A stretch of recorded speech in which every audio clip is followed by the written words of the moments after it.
Hey yo, what's the deal? You know who it is. It's the Don. Tony Teflon. House Teflon. Teflon 316. We pull the strings here on Teflon TV. What up, what up, what up, what up, my people? I'm back at you real quick, and this is just going to be a little quick hit. And I'm going to do a quick hit, and this is for Sarah Sharp, because she asked me a question, a couple of questions, and I'm going to do, because I had skipped her question, I feel terrible, I'm going to do a video for each of your questions, because I think I can knock them out the park pretty quick. So here's the first question. The first question you asked was, what was Brand's vision, his final vision? What did he see? So, this is what I believe that we see in this vision. And I think that it's not too hard to tell a couple of them. And I think a couple of them you can't tell. It's impossible to. So I think first we see Ed Stark. We know that. And he's just home from the war after the rebellion. We know that. We see Kat. We see Rob. We see John when they're young. But I think the most important thing here that we see is not really what we see, but what is said, which is, I hope they grow up as close as brothers. And I think that is what is really what is meant to be known there. Those two words, as close as brothers. 3 words there, right? But it's really the as close part. So this shows that they are not brothers at all of any kind. All right. So that is what is, I think, that first vision is meant. The second one is a girl and boy Arya's age. All right. So that is obviously Lyanna, who is Jon's mother. And that is the reason why I believe that that is shown directly after that one, that we see that they are not brothers, Jon and Rob. And we know who their Rob's parents are. So then we have to go, who is Jon's parents? And I think that is what this explains, that Lyanna is Jon's mother. And I think that is why it is shown. We know Lyanna was like Arya. That's why he's familiar with her. And Arya is compared to her as being a tomboyish type person. All right. Now the next one is a pregnant woman in the pool asking the old gods for vengeance. All right, now I really believe that if he released the she-wolves of Winterfell, we would know who that is. Now, really, nothing really points to who this woman is. We just know that she's from the north because she wants vengeance from the old gods, and we know that she's been warged.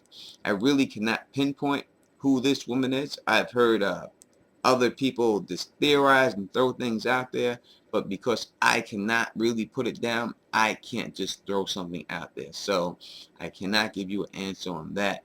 The only thing I could say is that we know she's from the north. Is she a true Stark or married into it?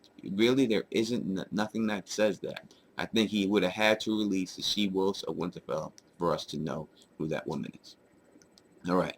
The next, a slim woman kissing a knight as tall as Hodor.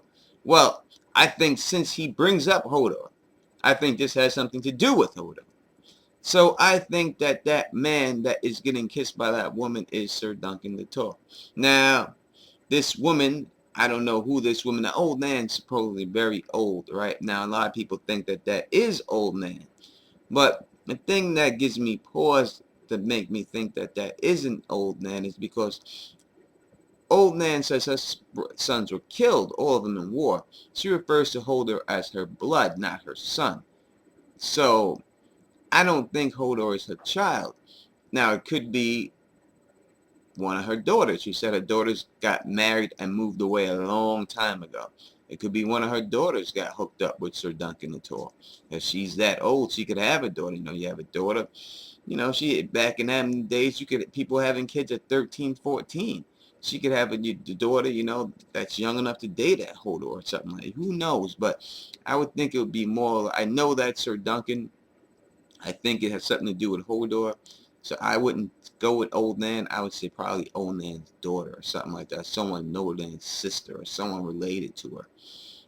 That's why she's caring for Hodor, and she does that. All right, that's that situation. Another one is an angry pale youth cutting 3 arrows out of werewolf. Now, the fact that he's with Bloodraven, I'm going to say that this is Bloodraven, and I think that he's preparing for the battle on the Red Grass Field. I think it's also meant to show that in order to kill a dragon, you need werewolf arrows.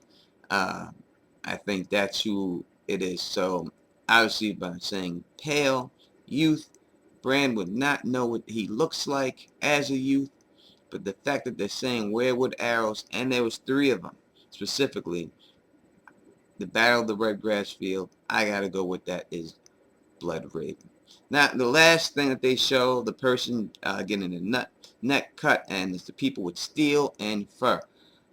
I think that that is really not meant for you to know who they are exactly. But I think what is meant there is to show what a blood sacrifice is. And I think it's meant to show what a blood sacrifice does for the Green Seer Bran, as he can taste the blood. I think that's what it's really meant there, that he can taste the blood there.